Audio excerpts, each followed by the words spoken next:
आप सभी का स्वागत है आरआरबी क्लास 75 में। आज हम लोग सॉल्व करने वाले हैं क्लास 9th का chapter 2 exercise 2.1 question number 3। Question क्या है? क्वेश्चन नंबर 3, 35 घात का द्विपदी बहुपद। ठीक है, 35 घात का द्विपदी का और 100 घात के एक पदी का एक एक उदाहरण आपको देना है। जैसा कि यहाँ पे हम जो सॉल्व किए हैं 35 घात का द्विपदी बहुपद, तो यहाँ पे हमने लिखा 2x पे पावर 35 प्लस 4 लिखा है। ये जरूरी नहीं कि यही जो हम लिखा है सही है। आप इसको दो घात के रूप में यानी दो पदों के रूप में आप दिखा सकते हो। घातों की संख्या क्या बोल रहा है यहाँ पे? 35 होना चाहिए। तो या आप इस तरह का भी फंक्शन दिखा सकते हो, जैसे मान लीजिए 3x पे पावर 35 प्लस 5। ये दो पद है कि नहीं? यहाँ पे पदों की संख्या दो होनी चाहिए। ये भी आंसर आपका हो सकता है, या और भी चाहे तो आप इसको लिख सकते हो, जो इच्छा करे। जैसे मान लीजिए 4x पे पावर 35, पावर यहाँ पे जो घात है 35 होना चाहिए, ठीक है। तो प्लस 7 या और भी जितना हो सके इसका आंसर दो घातों के रूप में 8x पे पावर 35 प्लस 9 या कह दे 8 भी, क्या कोई दिक्कत नहीं इससे, ठीक ना। जो इच्छा करे आप लिख सकते हो। यहाँ पे घातों की संख्या 35 होनी चाहिए और पदों की संख्या 2 होनी चाहिए, ठीक ना।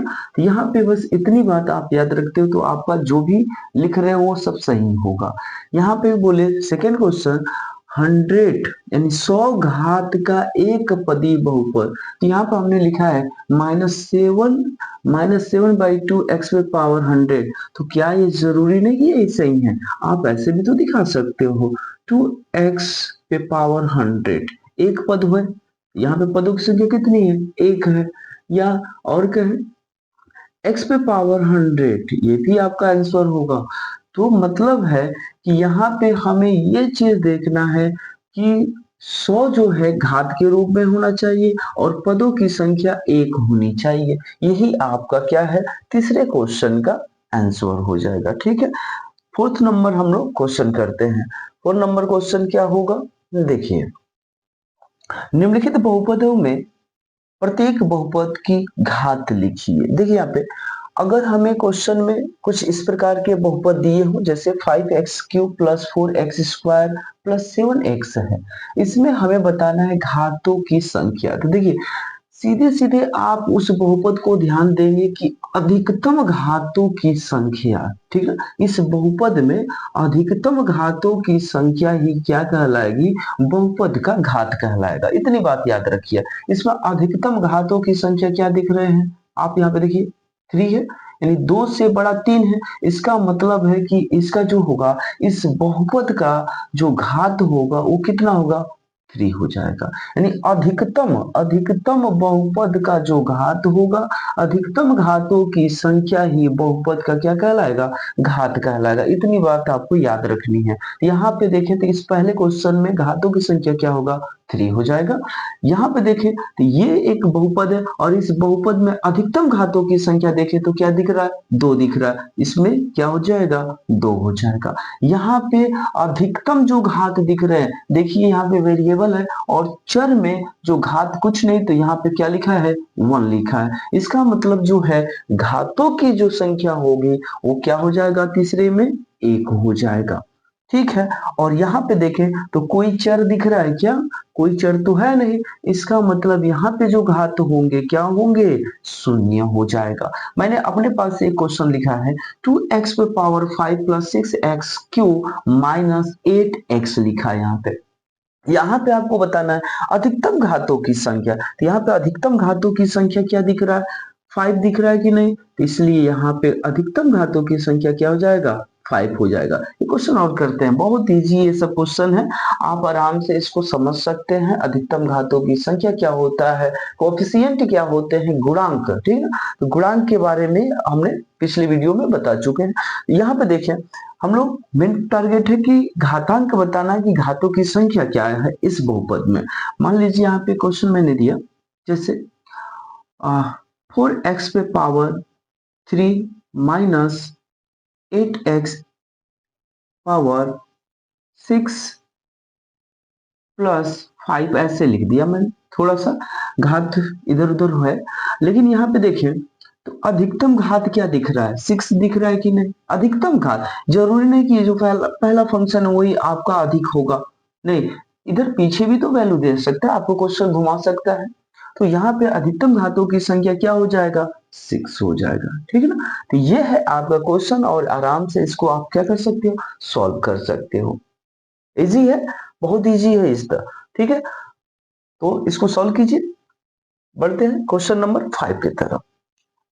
क्वेश्चन क्या दिया है, बताइए कि निम्नलिखित बहुपदों में कौन कौन बहुपद रेखिक है, कौन कौन द्विघाती है और कौन कौन त्रिघाती है। आराम से आप इसको समझे तो जिन पे घातों की संख्या 1 होगी, ठीक है, अधिकतम घातों की संख्या अगर 1 है तो वो कहलाता है रैखिक, ठीक है, रैखिक कहलाएगा। और अधिकतम घातों की संख्या 2 है तो वो कहलाएगा आपका द्विघाती, ठीक है। और अगर आपका अधिकतम घातों की संख्या 3 है तो वो कहलाएगा त्रिघाती। तो आपका क्वेश्चन नंबर जो 5 है यही पूछा जा रहा है कि एक्स स्क्वायर प्लस एक्स में, एक्स स्क्वायर प्लस एक्स में अधिकतम घातों की संख्या क्या है, 2 है। तो इसको आप क्या लिखेंगे, द्विघाती। क्या लिखेंगे, द्विघाती, द्विघाती, ठीक है, ये हो जाएगा द्विघाती। कैसा बहुपद है, तो द्विघाती बहुपद है। यहाँ पे देखें तो अधिकतम घातों की संख्या क्या है, 3 है, ये क्या हो जाएगा, त्रिघाती हो जाएगा, ठीक है। इसको लिखेंगे आप त्रिघाती। यहाँ पे देखें तो घातों की संख्या क्या है, तीसरे क्वेश्चन में घातों की संख्या 2 है, ये क्या हो जाएगा, द्विघाती हो जाएगा। यहाँ पे घातों की संख्या 1 है, अधिकतम घातों की संख्या 1, ये क्या हो जाएगा, रैखिक हो जाएगा। कैसा, तो रैखिक, रैखिक, ये कैसा बहुपद है, रैखिक बहुपद है। यहाँ पे अधिकतम घातों की संख्या 1 है, वेरिएबल चेंज होंगे कोई दिक्कत नहीं, लेकिन यहाँ पे देखिए घातों की संख्या 1, तो ये कैसा होगा, रैखिक होगा। यहाँ पे r है, r स्क्वायर, तो घातों की अधिकतम घातों की संख्या क्या है, 2 है, ये कैसा होगा, द्विघाती होगा। और यहाँ पे 7x पे पावर 3 है, अधिकतम घातों की संख्या 3, इसका मतलब ये क्या होगा, त्रिघाती होगा, ठीक है ना। तो ये है आपका 5 नंबर क्वेश्चन, और 5 में आपको रैखिक, द्विघाती, त्रिघाती आपको बताने थे। अब घातों की संख्या ही डिपेंड करेगा कि वो कौन सा है, रैखिक होगा, द्विघाती होगा या त्रिघाती है। इस तरह से आपका एक्सरसाइज यानी 2.1 कंप्लीट हुआ।